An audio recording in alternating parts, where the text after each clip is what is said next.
I see so many women spin their wheels because they are still trying to figure out whether or not they need a reset. So I really wanted to talk about 3 quick signs to tell if you do need one. So that way, if this is you, you can jump right in and start actually going down the metabolism reset process. And if it's not you, then you can make moves in the other direction, because that's one of the biggest things on this journey, is to be able to move quickly, to not get caught up in analysis paralysis of figuring out what your next move is. So a lot of people, when they do come to this information, that's one of the first places where I see them get stuck, is they kind of hear the information, but they're like, I don't know if that's for me or if that's something that I need or that I should even be attempting to tackle. So let's discuss the 3 signs that you need a metabolism reset. The very first sign I would say is that you are eating less, but you are gaining weight. So whether it's you sign up for Weight Watchers or something like that, and it's like reduced your points, or you've removed certain food groups and that's giving you a calorie reduction, or you're on MyFitnessPal and you've signed on and said, I want to lose X amount of pounds, and it sets you up at a specific low calorie lowering level. In some way, shape, or form, you've gone on a diet, you have lowered your food intake, but instead of seeing the scale move downwards, it's actually going in the opposite direction. It's going in the wrong direction, right?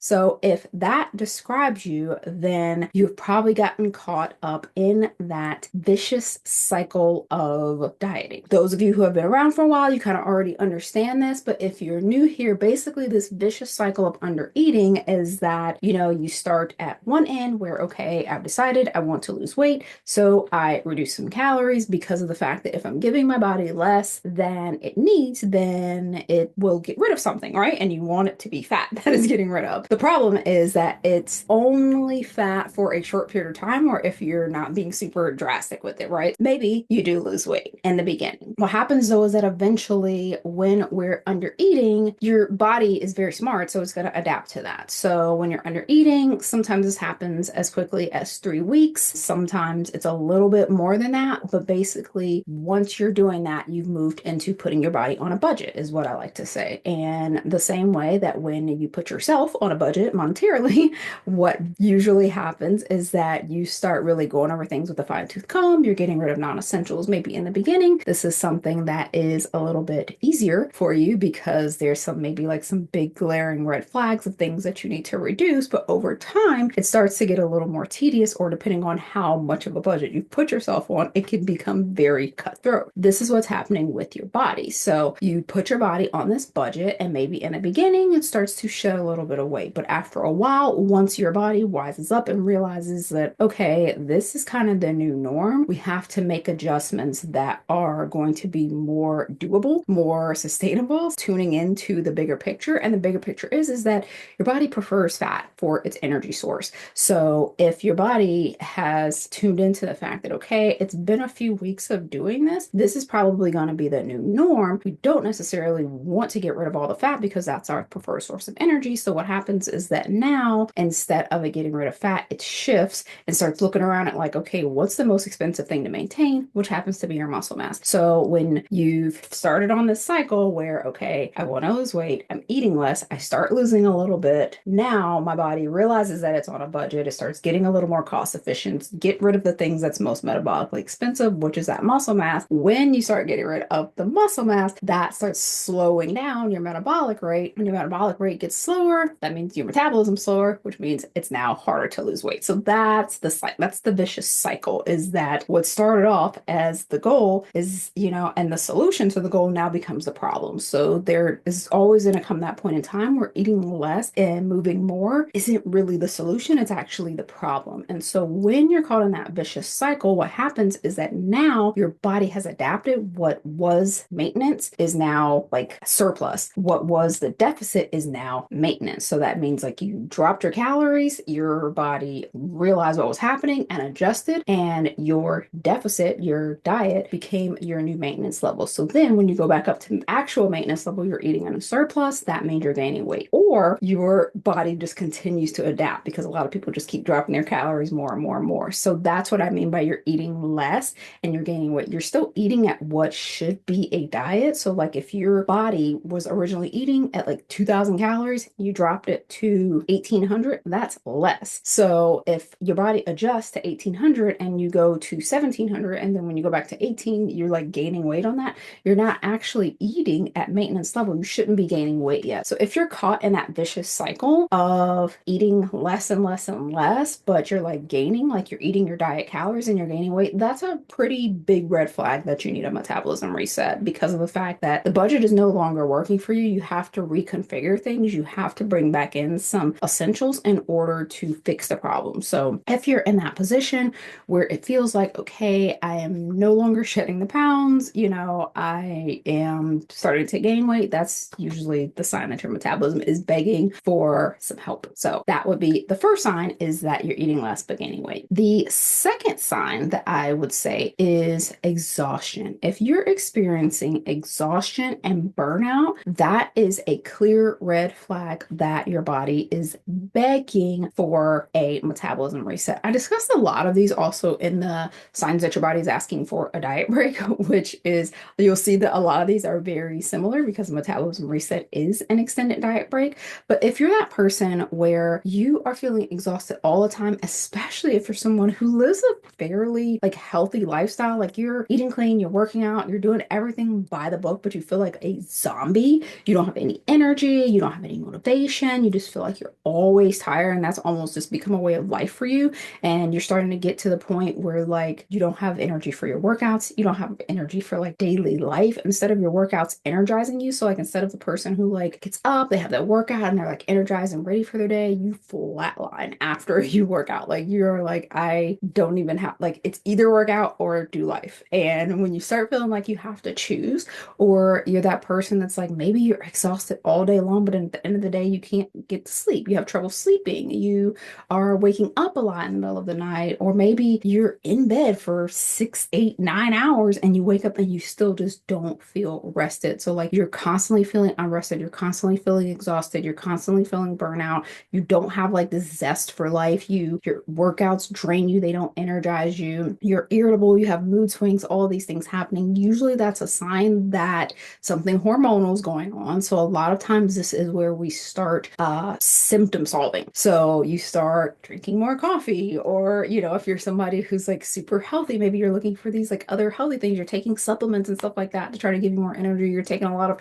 pre-workouts before your workout to try to like energize yourself and hype yourself up. You're just like white knuckling, like I'm just gonna power through and do it anyways, or you're that person that is, starting to maybe go to the doctor and get your hormones checked. You're getting your thyroid checked. You're wondering like, what's the problem? What's wrong with me? Is my estrogen low? And you're wondering about all of these other things because a lot of these symptoms have been connected to hormonal things in the past. You're feeling the way that you maybe always felt just at one specific time of the month, but now that's spreading across the whole month. And maybe you're even someone who doesn't even have that time of the month anymore and you're feeling it. And so you're like, maybe this is menopause, maybe it's perimenopause, maybe it's premenopause, maybe it's post, like you're not really sure. You feel like it's something hormonal because you can tell that there is something happening there. Your leptin levels are affected, you're having different like hunger swings, you're having different mood swings, the cortisol is spiking, maybe you're seeing some kind of like midsection gain because of cortisol spiking and things like that. So if a lot of things are happening hormonal, a lot of people don't understand the connection of these hormonal things to underfueling. So if you are underfueling and you're starting to attack symptoms, you're starting to symptom solve, there may be a bigger underlying issue, and that's that you've been dieting for, maybe a decade, 2 or 3, right? So those are some things that you want to start considering, and that's why that is a big red flag. If you feel like you are giving 110%, but always feel like you're running on empty, always feel like it doesn't matter what I do, I just can't not like this part, and you're just starting to think that's who you are, it's just like become a part of you, your metabolism's probably begging for a break. It's begging for you to pay it some attention. Usually that's what those symptoms are for, is it's trying that your body's trying to get your attention and tell you that there is a bigger issue to solve there. So just remember that, just like in the first tip, where eventually something that may be part of the solution at first eventually becomes a problem, like under eating, this is another sign of that, because your body was not designed to survive on fumes. What other parts of your body, what other hormones and organs and bodily bodily functions are being affected by this never-ending budget that you've been on for a couple decades. Your body has to have enough fuel in order to thrive, and the body keeps score. So after a while, it will start showing you that there are other things going on and that there are more important things than your fat loss. So that's what I would say would be the second biggest sign of whether or not you need a metabolism reset. The third sign I would say is that you have either hit a plateau or you are regaining weight really fast. So the way that I tend to see this show up for a lot of women over the age of 40, let's say a woman is usually, she like maybe gains a little bit of weight during the holidays, and then come spring, she realizes, okay,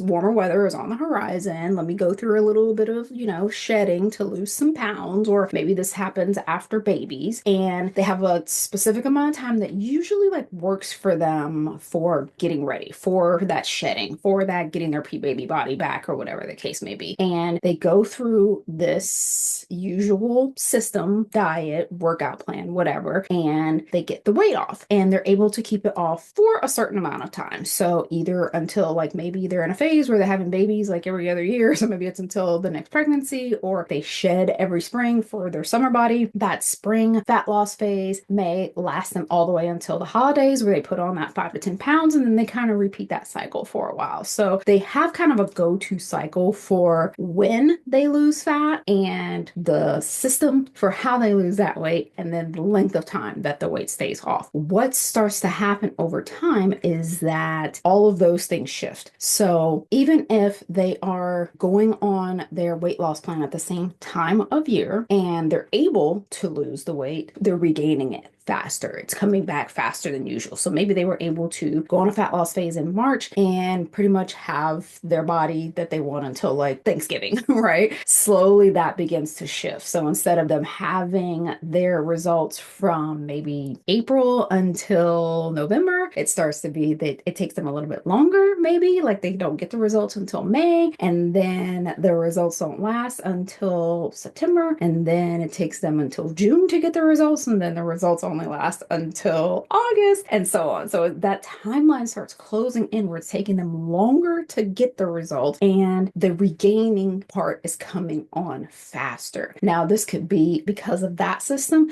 or part of the reason why the results are taking longer is because of the plateau piece. Like they're hitting the plateau so much sooner in the journey and having to shake things up more. So instead of just having like the first piece of the go-to puzzle of I execute this, I eat this way, I exercise this way, and then boom, results come.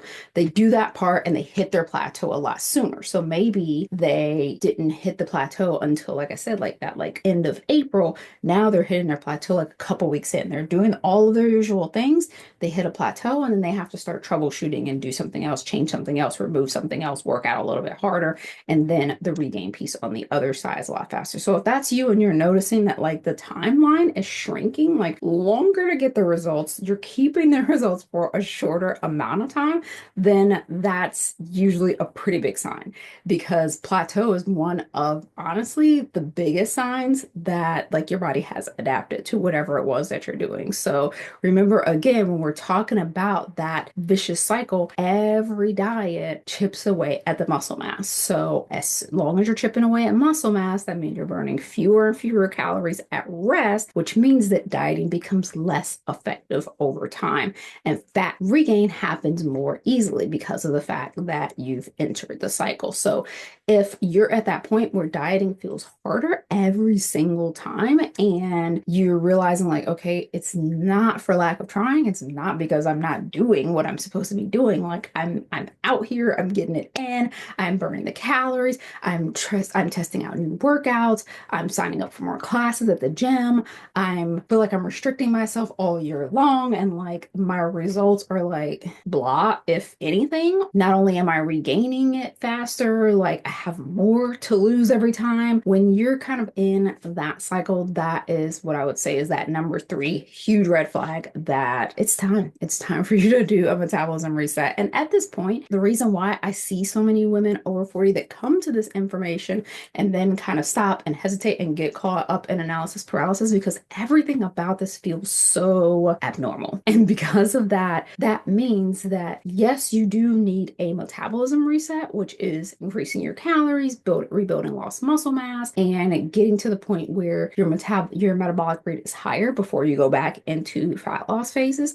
But this is also a crucial time to rewire. You have to rewire your thinking around fat loss, because if you're not willing to rewire them, every time you do something on this journey that feels unusual to what you've been doing for the last 2 to 3 decades, you're going to quit, fall off, start troubleshooting something that doesn't need to be troubleshot. Like, you're going to start looking around and feeling like there's something wrong with this. This isn't right, because doing something new always feels like it's not right at first because of the fact that it's new, it's unusual, there's a discomfort to it. So as much as understanding the steps to the metabolism reset is critical, and I will definitely link to more resources for you to have those steps, understand that the rewiring piece of the puzzle is also just as critical, because your brain will sabotage you in this process. Because who in the world is going to be able to just stick to increasing calories during a time period where you're like, I'm trying to figure out how to lose more weight, and